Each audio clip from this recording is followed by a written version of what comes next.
मेरा नाम मुकुंद दवे है, बेरोजगार हूँ। आपने बोला है कि जो इस्लाम कबूल करता है उसके हज़ारों गुनाह माफ़ हो जाता है, मगर मेरे हिसाब से सबका मालिक एक है और एक मालिक होते हुए किसको ये नज़र से देखता है और किसको वो नज़र से देखता है। हिंदुओं को माफ़ नहीं करेगा और जो इस्लाम धर्म स्वीकार करता है उसको माफ़ कर देगा। ये कौन सा ऊपर वाले का कानून है जो मेरी समझ में नहीं आ रहा है। बहुत अच्छा सवाल, बहुत अच्छा सवाल। मालिक एक तो सारे इंसानों के लिए अदल भी एक होता है। बहुत अच्छा सवाल, बहुत अहम सवाल। भाई का सवाल है कि ये किधर क्या मुसलमानों को माफ़ करता है, हिंदू को नहीं माफ़ करता है। मैंने आपसे कहा कि जो इंसान नाम का मुसलमान है, उसका नाम मोहम्मद अब्दुल्ला जाकिर है, तो वो काफ़ी नहीं जन्नत में जाने के लिए। मुस्लिम का मतलब वो इंसान जो अमन हासिल करता है अपनी ख्वाहिश, अपनी मर्ज़ी से खुदा के अहकामात पे अमल करने के बाद। यानी जो इंसान अपने मालिक के अहकामात पे अमल करता है वो सच्चा इंसान है। वो नाम का क्या है उसका मैं कोई लेना देना नहीं। यहाँ मैं कह रहा हूँ कि जो इंसान अल्लाह के अलावा किसी के साथ शिर्क कर रहा था, आज शिर्क करना छोड़ दिया, आज उसके गुनाह माफ़ होंगे, चाहे कोई भी हो। आप भी अगर कहते कि मैं शिर्क करना छोड़ दूंगा, अल्लाह के अलावा किसी और की इबादत नहीं करूँगा, जो हिंदू मज़हब की किताब में लिखा है, और मैं मानूंगा आखिरी पैगंबर मोहम्मद सल्लल्लाहु अलैहि वसल्लम में, चाहे आप ईसाई है, चाहे आप हिंदू है, चाहे आप यहूदी है, आज आप अगर अपने मालिक का कहना मानेंगे तो आपका मालिक आपको माफ़ करेगा। लेकिन अगर आप कहेंगे मेरा मालिक एक, लेकिन मालिक का कहना नहीं मानेंगे तो मालिक कैसा माफ़ करेगा। मिसाल के तौर पे एक एग्जामिनेशन होता है, टीचर सारे तालिबे इल्म के लिए बराबर है। टीचर एक साल के लिए सारे तालिबे इल्म सारे स्टूडेंट्स को सिखाता है, बराबर। लेकिन एग्जामिनेशन में जो टीचर पूरे साल भर सिखाता है, जो तालिबे इल्म वो टीचर के सिखाए मुताबिक एग्जामिनेशन पेपर में लिखता है, वो पास हो जाएगा। जो तालिबे इल्म टीचर जो सिखाता है उसके खिलाफ काम करता है तो टीचर क्या उसको पास करेगा? चाहे वो हिंदू, मुस्लिम हो, ईसाई हो, जो टीचर सिखाता है उसके ऊपर वो तालिबे इल्म उसके मुताबिक इम्तिहान देता है, वो पास होगा। आपका मालिक, हमारा मालिक एक है। सारी किताबों में लिखा है, हिंदू मज़हब की किताब में, यहूद मज़हब की किताब में, ईसाई मज़हब की किताब में, इस्लाम मज़हब की किताब में, सिख मज़हब की किताब में कि मालिक एक है।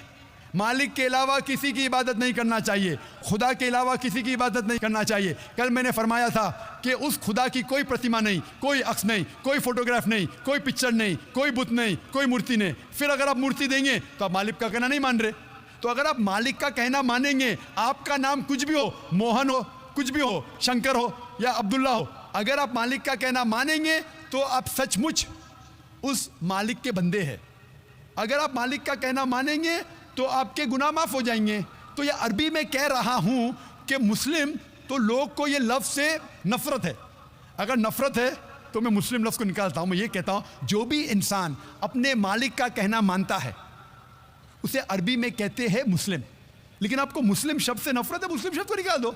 मैं ये कहूँगा जो खुदा के अहकामात पे अमल करता है, खुदा के कलमात पे अमल करता है, ये मानता है कि खुदा एक है, उसके अलावा किसी की पूजा नहीं करना चाहिए, वो इंसान के गुनाह वो मालिक माफ़ करेगा। आप अगर मानेंगे खुदा एक है, आप मानते खुदा एक है, आप मानते खुदा के अलावा किसी और को पूजना नहीं चाहिए, मानते?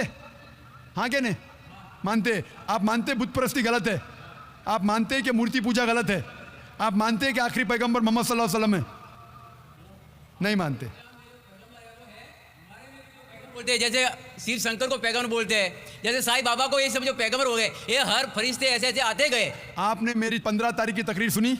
मैंने नहीं सुना। मोहम्मद सल्लल्लाहु अलैहि वसल्लम का जिक्र मुख्तलिफ मजहबी किताबों में, आप कैसेट लीजिए, मेरी तकरीर है मोहम्मद सल्लल्लाहु अलैहि वसल्लम का जिक्र मुख्तलिफ मजहबी किताबों में। इसमें मैंने साबित किया हूँ कि मजहबी किताब बदलने के बावजूद सब मजहबी किताब में लिखा है कि आखिरी पैगंबर आने वाले हैं। उस आखिरी पैगंबर का नाम है मोहम्मद सल्लल्लाहु अलैहि वसल्लम। आप हिंदू मजहब से ताल्लुक़ रखते?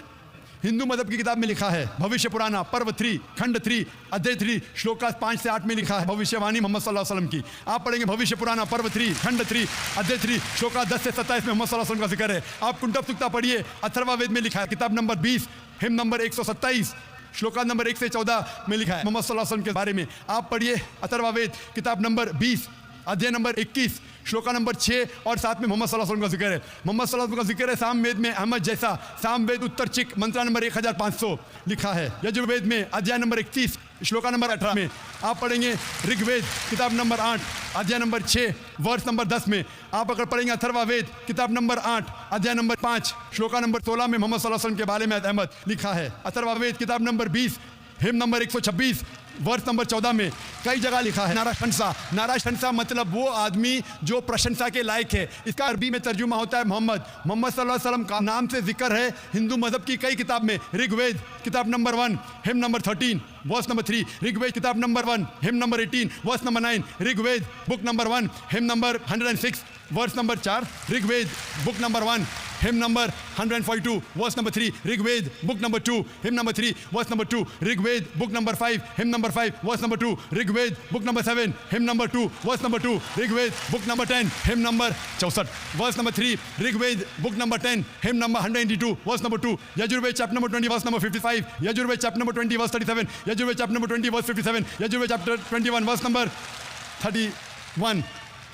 मैं सिर्फ हवाले दे सकता हूं आपकी किताबों में से सिर्फ घंटों तक जिसमें लिखा है मोहम्मद सल्लल्लाहु अलैहि वसल्लम आखिरी पैगंबर है। आज जो इस्लाम कबूल कर रहे हैं उनको ये समझाओ कि इस्लाम धर्म क्या है। उनको वो समझ में, मेरे भी समझ में नहीं आ रहा था इस्लाम बोलते माशाअल्लाह, किसको है? आपने कहा कि जो लोग इस्लाम कबूल कर रहे हैं उन्हें समझाओ इस्लाम धर्म क्या है। आप नहीं समझे, वो लोग समझे इसलिए तो इस्लाम कबूल किए। आप भी समझेंगे तो आप भी कबूल करेंगे। ये 10 रोज़ा कॉन्फ्रेंस जो था हमारा मकसद था बताने के लिए सारे इंसानों को इस्लाम क्या है। ये मीडिया जो इस्लाम को पेश कर रही है ये तोड़ मड़ोड़ के पेश कर रही है। हमारा मकसद ही था बताने के लिए सारे इंसानों को इस्लाम क्या है। अगर आप इस्लाम को नहीं अब तक जाने तो बेशक कबूल मत करो। जब भी पहचान लेंगे इस्लाम को तो इंशाअल्लाह आप भी शहादत देंगे। मेरी दुआ है अल्लाह सुब्हानहू व तआला से, उस मालिक से कि आपको हिदायत दे कि आप ये माने कि अल्लाह एक है, अल्लाह के अलावा कोई माबूद नहीं और मोहम्मद सल्लल्लाहु अलैहि वसल्लम आखिरी पैगंबर है। मैं कहूँगा वॉलंटियर से कि आपको मेरी DVD दे मोहम्मद सल्लल्लाहु अलैहि वसल्लम का जिक्र मुख्तलिफ मजहबी किताबों में, उसमें सारे हवाले है और एक खुसूसन तकरीर है मोहम्मद सल्लल्लाहु अलैहि वसल्लम का जिक्र हिंदू मजहबी किताब में, सिर्फ हिंदू मजहब में। आप उसको देखो और इंशाअल्लाह आप इस बात को तस्लीम करेंगे आज नहीं तो कल कि अल्लाह एक है, उसके अलावा कोई माबूद नहीं और मोहम्मद सल्लल्लाहु अलैहि वसल्लम आखिरी पैगंबर है। Hope the answer the question.